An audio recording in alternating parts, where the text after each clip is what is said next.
കൂപ്പുകരങ്ങളോടെ കൽത്താരയിൽ എഴുന്നള്ളിയിരിക്കുന്ന കർത്താവിനെ കണ്ട് ഒരുമിച്ച് പ്രാർത്ഥിക്കാം.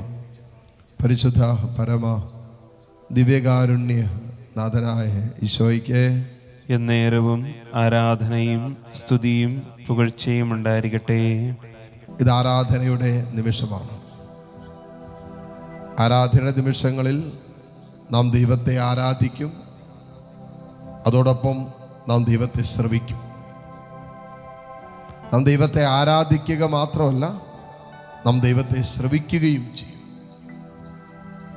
ഈ ആരാധന നിമിഷങ്ങളിൽ ദൈവത്തിന് നമ്മോട് പറയാനുള്ള കാര്യങ്ങൾ കൂടി ശ്രവിക്കുന്ന നിമിഷങ്ങളായിട്ട് ഇത് മാറട്ടെ.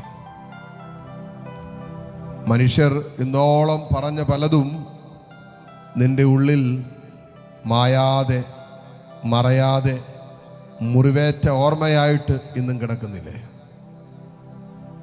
എന്നാൽ ദൈവം സംസാരിക്കുന്നത് നീ കേൾക്കേണ്ടതുപോലെ കേട്ടാൽ നിനക്കത് സൗഖ്യമായിട്ട് മാറും. മനുഷ്യൻ പറഞ്ഞ വാക്കുകൾ നിന്റെ മനസ്സിൽ മുറിവുകളാണ് സമ്മാനിച്ചതെങ്കിൽ ദൈവം പറഞ്ഞത് കേട്ടാൽ ആ മനുഷ്യൻ പറഞ്ഞ വാക്കുകൾക്ക് മീതെയുള്ള മുറിവുകൾ കർത്താവിൻ്റെ സ്വരത്തിന് സുഖപ്പെടുത്താൻ പറ്റും. അതുകൊണ്ട് മക്കളെ, നമ്മൾ കേൾക്കേണ്ടത് കർത്താവിൻ്റെ സ്വരമാണ്. നമ്മൾ കേൾക്കേണ്ടത് നമ്മെ സുഖപ്പെടുത്താൻ കഴിയുന്നവൻ്റെ സ്വരമാണ്. നാം കേൾക്കേണ്ടത് നമുക്ക് പ്രത്യാശ തരാൻ കഴിവുള്ളവൻ്റെ സ്വരമാണ്.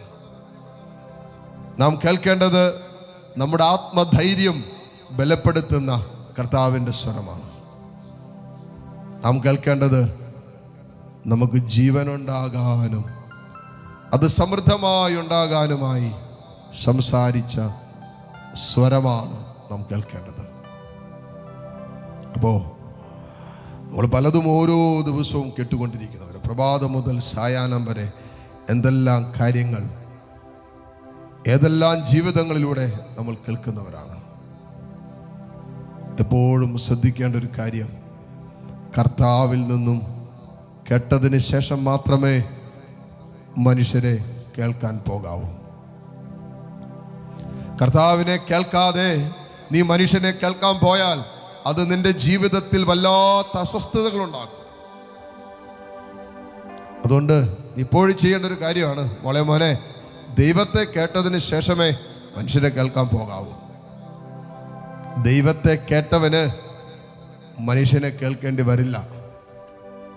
ഇനി ദൈവത്തെ കേട്ടവന് മനുഷ്യനെ കേൾക്കേണ്ടി വന്നാലും അവന് ആത്മീയ നന്മ ഏതാണെന്ന് മനസ്സിലാക്കാനുള്ള വിവേകം ദൈവത്തെ കേട്ടപ്പോൾ അവൻ്റെ ഹൃദയത്തിൽ കിട്ടിയിട്ടുണ്ട്. അതുകൊണ്ട് ഈ നിമിഷങ്ങളിൽ മക്കളെ, നമ്മൾ ദൈവത്തെ കേൾക്കാം.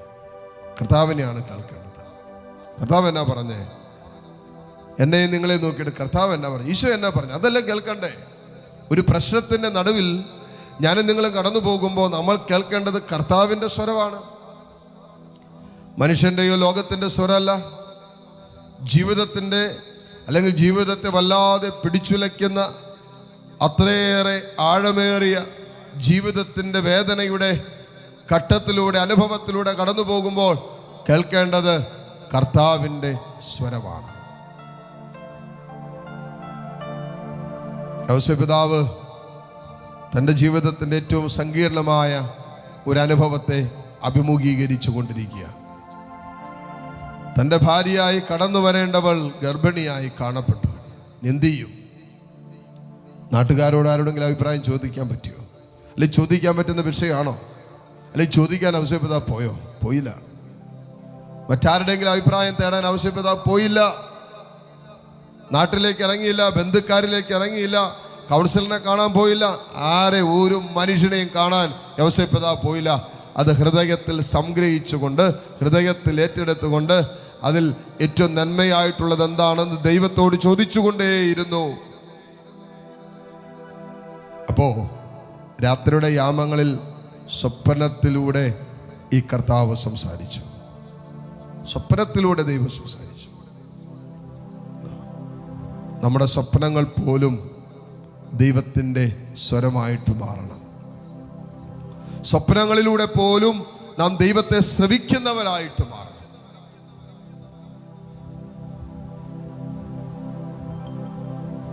അതിന് കാരണം, അങ്ങനെ സ്വപ്നങ്ങളിൽ ദൈവസ്വരം കേൾക്കാൻ പറ്റണമെങ്കിൽ മക്കളെ, നമ്മുടെ ജീവിതത്തിൻ്റെ എല്ലാ അസ്വസ്ഥതകളുടെയും വേദനകളുടെയും ജീവിത സാഹചര്യങ്ങളുടെയൊക്കെ നടുവിൽ കർത്താവിനെ നിരന്തരം കേൾക്കുന്നവരായി ജീവിക്കാൻ നമുക്ക് പറ്റണം.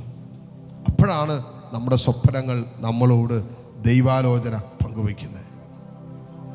നമ്മുടെ സ്വപ്നങ്ങൾ പോലും ദൈവാലോചന പങ്കുവെക്കുന്ന അനുഭവമായിട്ട് മാറുന്നത് നിരന്തരം നാം ദൈവത്തെ ശ്രവിക്കുന്നവരായി നമ്മുടെ അനുദിന ജീവിതത്തിൽ ജീവിക്കുമ്പോഴാണ്. അപ്പൊ കർത്താവ് നമ്മളോട് പറയും ചില കാര്യങ്ങൾ മുൻകൂട്ടി കർത്താവ് നമ്മളോട് ആവശ്യപ്പെടും. ചില കാര്യങ്ങൾ നമ്മുടെ ജീവിതത്തിൽ ചിലത് കർത്താവ് ഓർമ്മപ്പെടുത്തി തരും. സംഭവിക്കുന്നതിന് മുമ്പേ ചില വിഷയങ്ങളെ കുറിച്ച് ആത്മാവ് നമുക്ക് പ്രചോദനങ്ങളും പ്രേരണകളും തരും. ഒരു സംശയവുമില്ല. കാരണം എന്താ?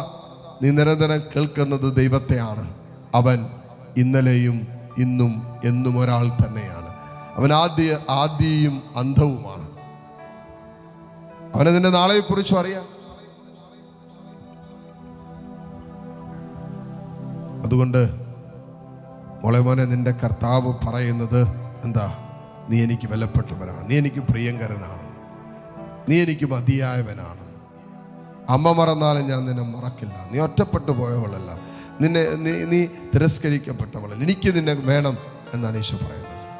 നീ രോഗിയാണെങ്കിലും എനിക്ക് നിന്നെ വേണം. നീ പാപിയാണെങ്കിലും എനിക്ക് നിനക്ക് വേണം. നീ തകർന്നവനാണെങ്കിലും എനിക്ക് നിന്നെ വേണം.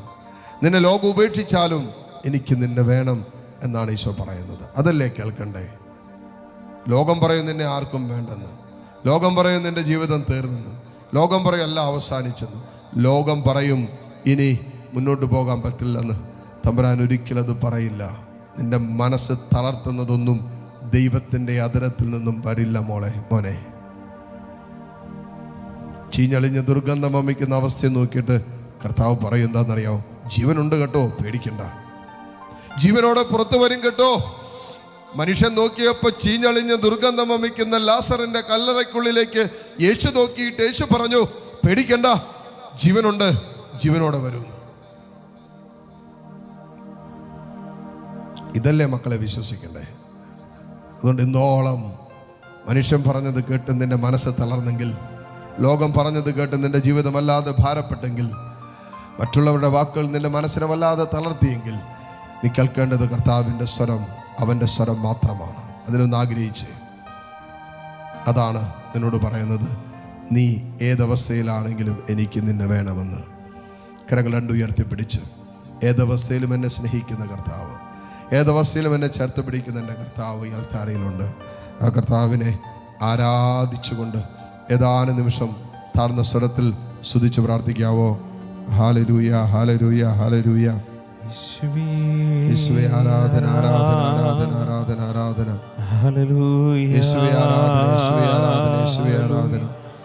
ഈശോയെ ആരാധന, ആരാധന, ആരാധന, ആരാധന. കർത്താവേ ഈശോയെ ആരാധന, യേശുവേ ആരാധന, യേശുവേ ആരാധന, യേശുവേ ആരാധന, യേശുവേ ആരാധന, യേശുവേ ആരാധന.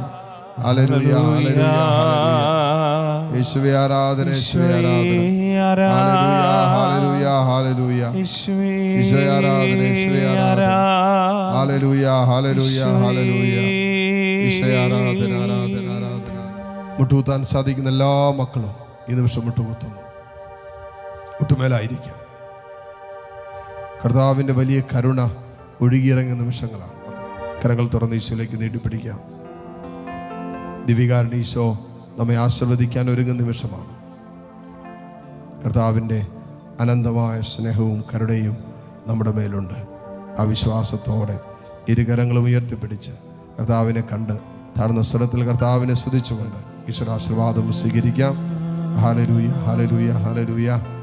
യേശുവേ ആരാധന. Hallelujah, hallelujah. യേശുവേ ആരാധന, ആരാധന. Hallelujah, hallelujah. ഈശോയെ ആരാധന. ഹല്ലേലൂയ.